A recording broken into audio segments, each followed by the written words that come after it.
Narcissists can do an incredible amount of damage to our self-image and the way that we see ourselves. Part of healing from narcissistic abuse is reconnecting with ourselves and getting to know ourselves again. But I thought in today's video, it might be really helpful to go over some really specific ways that narcissists affect our self-image and make us see ourselves as someone that we're not. Welcome to Looking Behind the Mirror, where we explore narcissism and take our lives back as we make sense out of nonsense. As a quick disclaimer, everything I say is based on my opinions and my personal experiences. I'm not a professional, and if you're really struggling, I encourage you to seek professional help. I am providing links below for you. I'm sure a lot of us have heard the idea that healing from narcissistic abuse includes healing our own self-image, healing our self-worth, and learning to connect with ourselves. But this can seem really ambiguous, unclear, like what exactly does this mean, right? When you have spent a lot of time, for some of us our entire lives, under the influence of narcissistic abuse, under the influence of a narcissistic person, the idea of connecting with ourselves and learning who we are can be such a foreign concept, or can be so far removed from how we've learned to see ourselves, we might not even understand what these things mean. So in today's video, I wanted to introduce some really specific ways that narcissists influence the way that we see ourselves and influence the way that we get to know ourselves, influence the way that we connect with ourselves, so that we can identify areas that we can work on to try to learn different ways of connecting with ourselves and learning to judge for ourselves who we are, what we need, what we're all about, what we want out of life.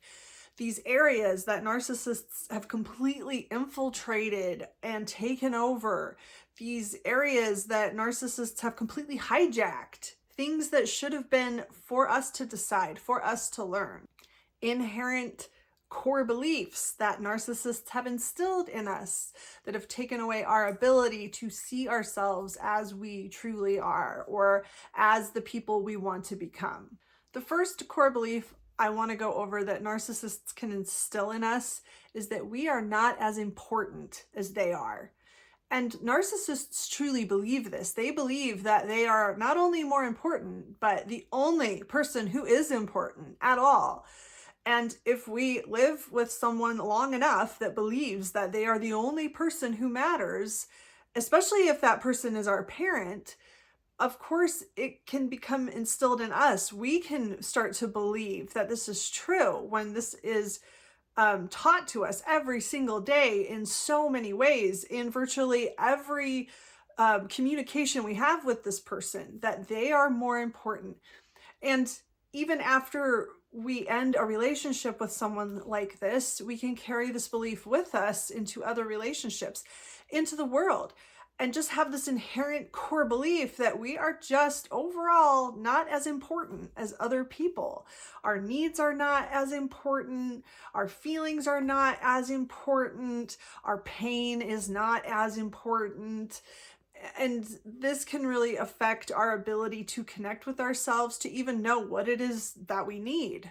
And part of the reason that we can be convinced of this is not just for people who have been raised by narcissists, but people that have been in narcissistic relationships, is that we learned that this was the only way to keep the peace.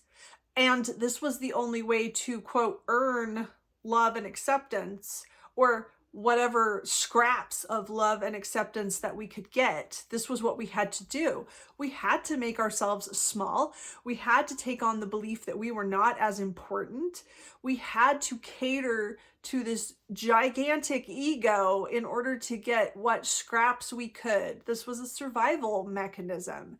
We couldn't make ourselves important. We couldn't believe that we were as important, because if we did, we would be abandoned and rejected by someone that became our main source of love and acceptance and community. So this was a survival mechanism of believing and learning that we just didn't matter as much. We had to take on this belief, and we had to serve it in order to get what little we could possibly get to meet our own needs. And the narcissist, because they believe this themselves, are really good at instilling this belief in us. They come up with their own justifications, their own reasons, and reasons that seem to make sense in order to convince people that are in relationships with them that they are more important than us.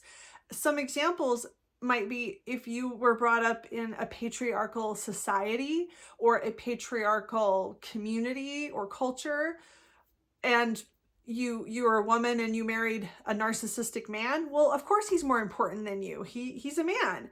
And so it's just justified by the culture. It's justified by the community that maybe you were raised in, that of course they're more important. Another example might be if you had a narcissistic mother, well, or narcissistic father. Well, they're your mother, they're your father. Of course they're more important than you. They created you and they sacrificed so much for you, and you owe them your entire existence. Of course they're more important than you. And I could go on about all the different ways that narcissists come up with to justify and explain why they are more important than you, why their needs come first, or if your needs come at all, and why otherwise smart, reasonable people can become convinced that they aren't as important, that for some reason their humanity is just inherently less deserving of dignity and consideration. And once I bring this to your conscious attention, if this is something that you have struggled with, I hope that you will give this some thought and consider ways that you have been convinced that you're not as important, and that you will realize that, of course, you are just as important as anyone else. Your needs are just as important. Your pain is just as important and just as relevant.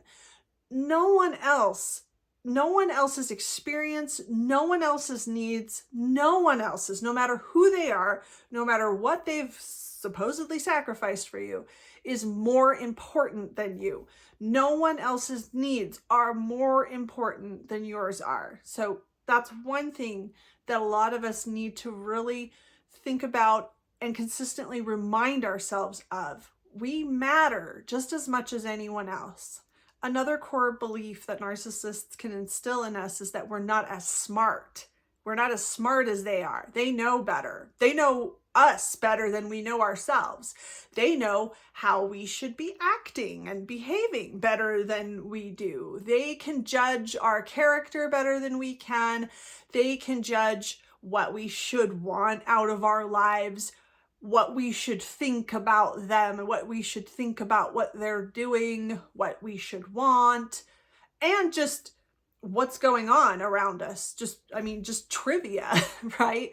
Narcissists don't want to be taught anything.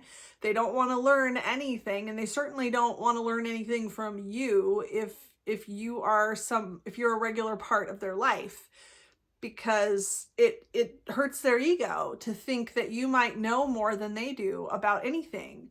And so again, this is an area where they really believe this, or they have convinced themselves of it, or maybe even better put would be to say they are in a continuous, constant effort of trying to convince themselves that they are smarter than you, they are smarter than anyone, they are the smartest person in the room, therefore they cannot ever possibly learn anything from you, and they have to correct you if you think that you have figured anything out for yourself, to defend their own ego.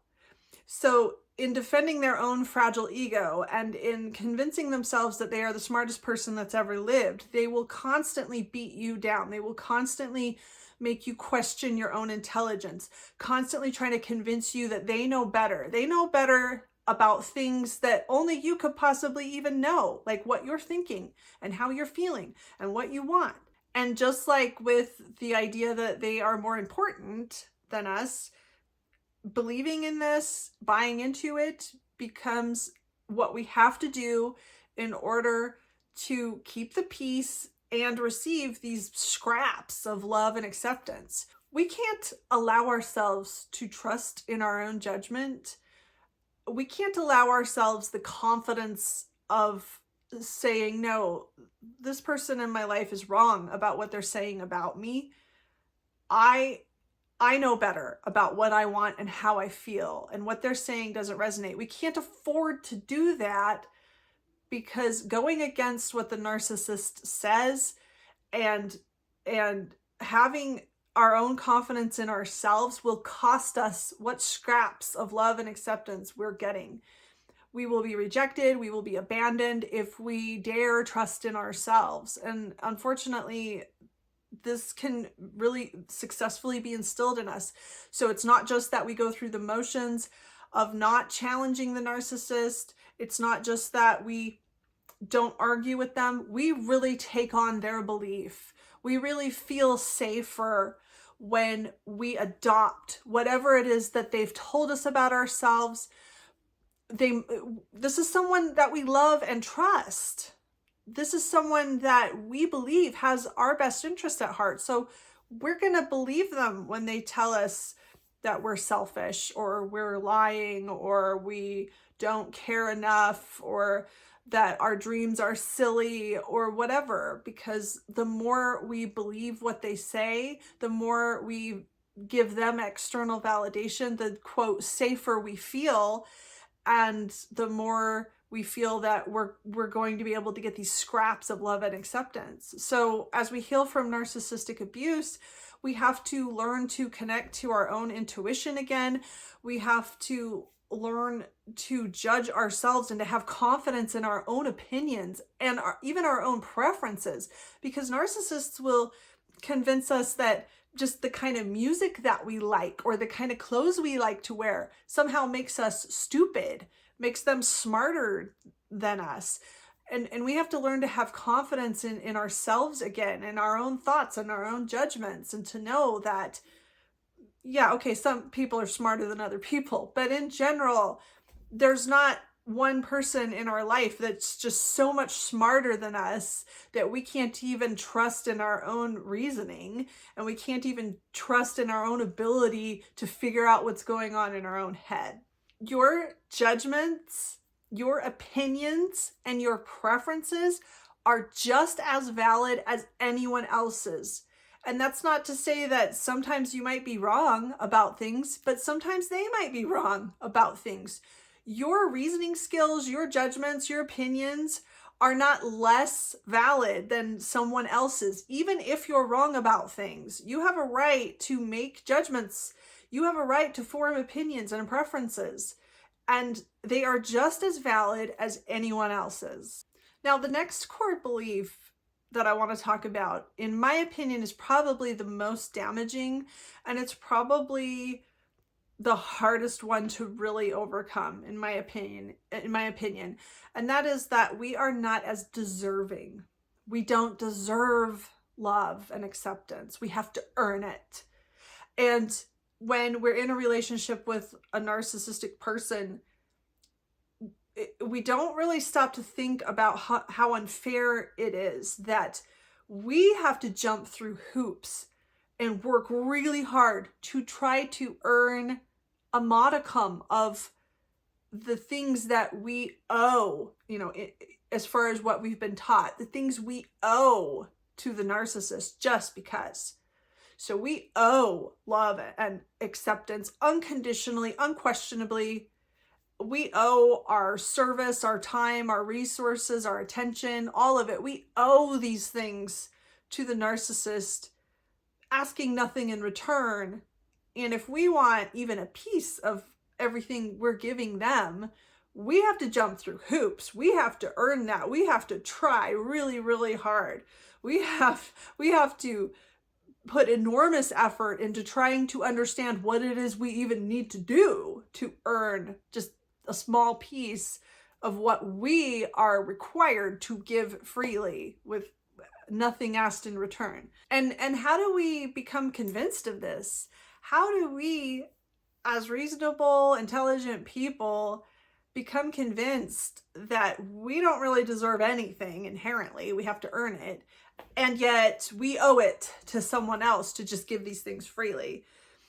I think a lot of this goes back to what I was saying about just being less important. The narcissist is just more important than you. But there are a million different ways that a narcissist can convince you of this. And I think it's important to understand that the principle comes first. The narcissist decides first that they are more important, that they are smarter, and that they are more deserving. These are just the core beliefs, or what they are trying to convince themselves of. And then the justifications come later. So that's why the justifications can be a whole number of things, because it's whatever they can come up with to justify what they are trying to convince themselves of. So when it comes to the idea that they are more deserving, it could be all kinds of things. It could be, again, like I said, if this is a narcissistic mother or father, well, just because they've given so much to you, of course they deserve respect. Of course they deserve your service and anything that you could ever have to give. And who are you? You know, they gave you everything you have. You don't deserve anything from them. You better jump through some hoops to earn those things. Other justifications could be just someone who's given you things. If a narcissist helps you out of a bind or gives you time, resources, money, whatever, they expect to be paid back for that. You owe them big time now. And that alone could be their justification for just, well, I deserve more than you do because I look at everything I've done for you. A narcissist could also feel more deserving because they've convinced themselves that they have suffered so much more than you have. I'm sure a lot of us have known narcissistic people that have just suffered so much. Their whole life has just been a huge disaster where everyone has betrayed them and everyone has turned their back on them, and one horrible thing after another has happened to them. Woe is me, and the world owes me reparation for my existence because everyone has always picked on me my whole life. So of course they deserve all of your time and attention and resources because they have suffered so much and you haven't. You couldn't even begin to understand what they have been through, so you don't need as much time and attention and love and acceptance and whatever. You don't need it because you haven't suffered as much as they have. And these justifications for why they're more important, why they're smarter, why they deserve more, these are things that they've convinced themselves of. So it's really easy for them to say these things to you and to come up with reasons that they are all these things, that you owe them everything and they owe you nothing, because this is what they're constantly telling themselves. And I want to point out that as these relationships become more and more toxic and possibly dangerous, and we realize that we need outside help or we need to get out of this relationship, the things that we have to do in order to leave the relationship or to get to a safe place then become something that proves that we are a traitor. So now we really don't deserve love or acceptance because we have betrayed them after everything they've done for us. And even if we understand that the relationship is abusive and we need to get away from it, or if we understand that the relationship is making our lives a living hell and we are completely miserable and we can't take it anymore and we want to leave, we can still buy into the idea that we are a bad person for the things we had to do to get away. Maybe we had to lie to them about where we were, or where we hid some money that we would need, or maybe we had to go behind their back to tell someone else about the things that were happening to us. You can't really get away from a narcissist without betraying them in some way, which in my opinion means it's not a betrayal at all. It's not a betrayal when this person has put you in a position where you have to do things they aren't going to like in order to save yourself from them. But they will frame it this way, And it's really easy, even as you're trying to get away from them, even as you are realizing that you're in a bad place, it's really easy to buy into this and to believe and to feel guilty that you are abandoning them, betraying them, lying to them, hiding things from them. It's because you're a good person and you have empathy and this relationship meant something to you, and you don't like lying to people. You don't like sneaking around, but you, when you have to do it to survive or to save yourself, it's really easy for them to use that to make you feel like you're doing something wrong. And even if you're saving yourself from an abusive relationship, the things you had to do to get away from this person mean that you're a traitor, and therefore you don't deserve support and validation from other people. You don't deserve for other people to listen to you and to validate your experience and to help you get away from this person. And narcissists are really good at recruiting people into their circle to support them in this. So you can feel very invalidated. It can be a lot more than just the narcissist telling you how awful you are for betraying them. They could have a whole symphony of people telling you how selfish you are, how ungrateful you are, and how much you're betraying this person that's only ever tried to love you, and this person who's done all these things for you. How could you do this to them? And even if you hold fast to the reality that this is the best thing for you, even if you hold fast to the reality that you need to get away from this person, all of this can do an enormous amount of damage to the way you see yourself. And you can carry that guilt with you. You can carry this narrative of like, yes, I know I was miserable. I know this person didn't treat me very well, but I did lie to them, or I did hide money from them, or I did leave them when they needed me so much. Because of course, that's another thing. When you try to get away from an abusive narcissistic person, that's going to be the moment where they have some terminal illness they find out about, or some awful thing happens to them and they need you more than ever now, and how could you abandon them?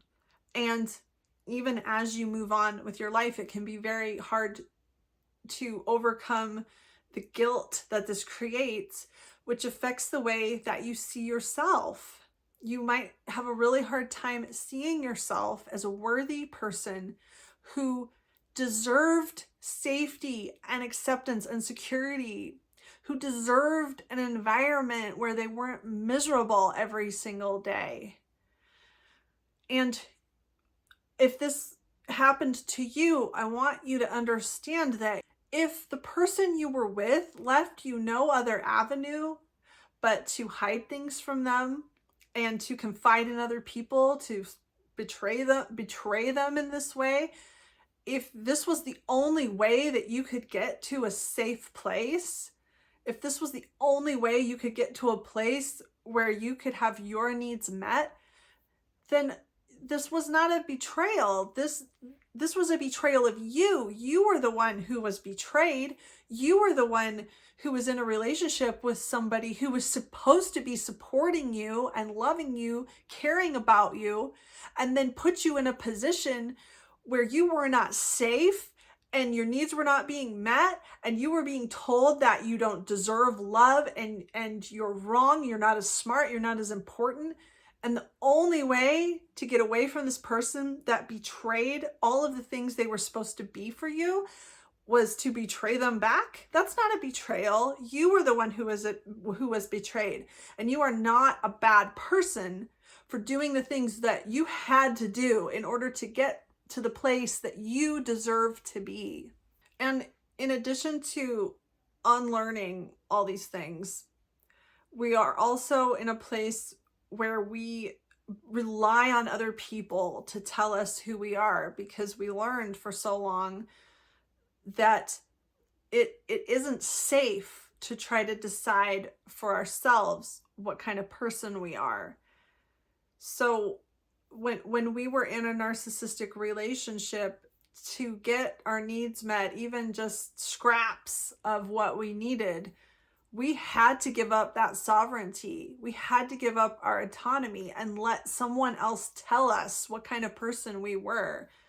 And I don't think a lot of us even had time to think, even think or consider of the idea of deciding for ourselves what we think of ourselves, what we think of our behavior, who we think we are. We didn't even have time to even think of that as an idea because we were so busy trying to survive. And our survival was so dependent on what someone else thought of us that we never even had time to even think about what we thought of ourselves. We were too busy trying to see ourselves through the eyes of the person that we were so dependent on for the scraps of what we needed to survive. And so once we've moved on into a healthier place, this is something we have to completely learn from scratch how to do. For some of us, especially those of us that were raised by narcissists, we have to learn from scratch how to judge ourselves, how to judge for ourselves what kind of person we are, what we need, what we value, what we feel good doing and what we don't feel good doing. We have to learn to do this, and we have to learn to trust our own judgment. We have to learn to trust in the idea that we are allowed to decide for ourselves. We're allowed to make our own judgments. That lightning isn't going to strike us if we have a thought of, I think that this is an acceptable thing to do.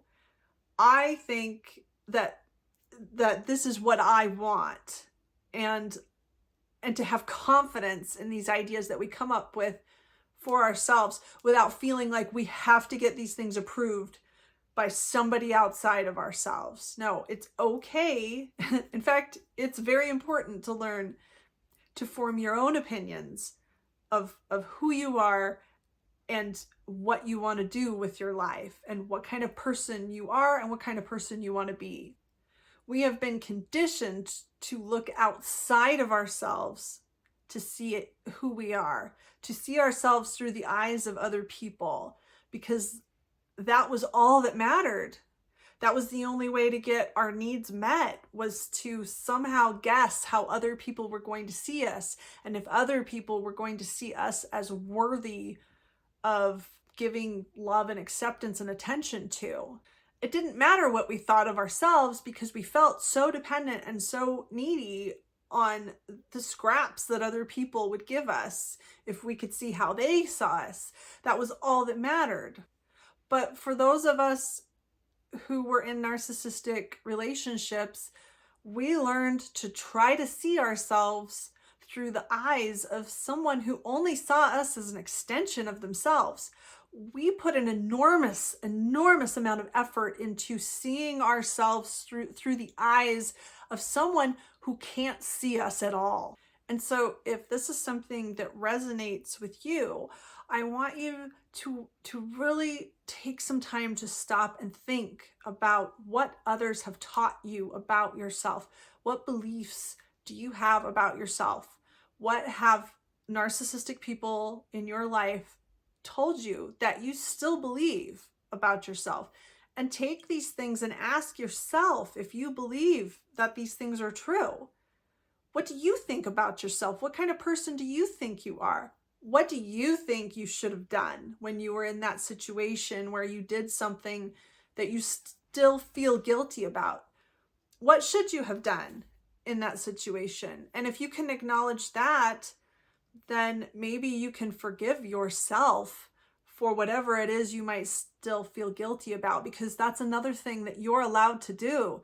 You are allowed to forgive yourself for things that you can take accountability for, that you can recognize, and that's all that matters. You don't need someone else to tell you that it's okay now.